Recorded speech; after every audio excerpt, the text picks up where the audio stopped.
और उत्तर प्रदेश के संबल जिले के पटाखा गोदाम में हुए विस्फोट से शहर दहल गया। बता दें कि मानक को ताक में रखकर घनी बस्ती में पटाखा फैक्ट्री का संचालन किया जा रहा था। अचानक हुए विस्फोट में 13 लोग घायल हुए हैं और अब तक 4 लोगों की मौत की पुष्टि प्रशासन ने कर दी है और लगातार रेस्क्यू ऑपरेशन चलाया जा रहा है। अभी आंकड़ा और भी बढ़ने की आशंका है। विस्फोट के बाद डीएम और एसपी सहित तमाम आला अधिकारी मौके पर पहुंचे हुए हैं।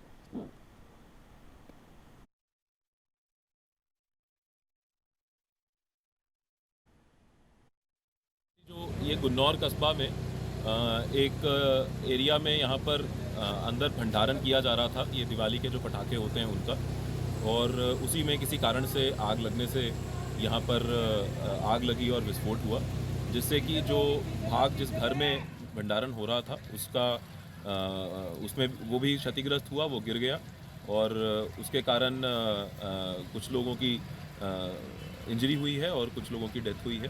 अब तक टोटल यहाँ से जो 11 लोग निकले हैं उनमें 2 लोगों की कंफर्म डेथ है और 4 लोग जो हैं वो सामान्य हैं, उनको लोकल ऑब्जर्वेशन में रखा गया है। 5 लोग जो हैं उनको अलीगढ़ रेफ़र किया गया है और 2 लोग जो हैं वो अभी इसमें क्रिटिकल बताए जा रहे हैं। देखिए, अभी उसकी हम लोग पूरी इंक्वायरी करेंगे, लेकिन इसमें भंडारण का लाइसेंस था इस व्यक्ति के नाम पर। अब वो उसकी क्या चौहद्दी थी उसकी हम लोग जांच करेंगे कि वो उसी चौहद्दी में भंडारण कर रहा था या उससे अतिरिक्त कर रहा था। वर्तमान में जो बिल्डिंग जो उसका घर गिरा है उसका मलबा हम लोग हटा रहे हैं और मलबा हटाने के बाद आसपास के एरियाज़ को भी सिक्योर कर दिया जाएगा और आगे की वैधानिक कार्रवाई जो है। और वहीं सीएचसी प्रभारी गुन्नौर डॉक्टर पवन कुमार ने बताया कि लगभग 13 लोग घायल हैं और जबकि 4 लोगों की मौत हुई है, इसमें एक बच्चा भी शामिल है।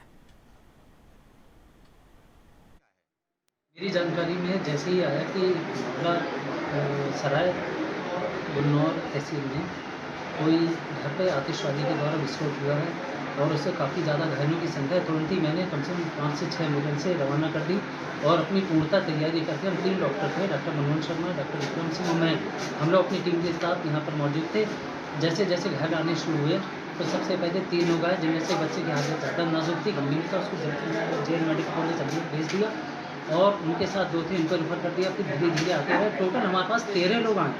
13 लोगों में 3 डेड बॉडी हैं, जिनमें एक बच्चा रेफर हुआ था अलीगढ़ के लिए। उसकी एम्बुलेंस के माध्यम से मुझे जानकारी मिली कि पहुंच करके उसकी डेथ हो चुकी है बच्चे की और मैंने 8 रेफर कर दिए हैं। जिनमें से 8 रेफर किए, एक बच्चा था और 3 लोगों की डेड बॉडी।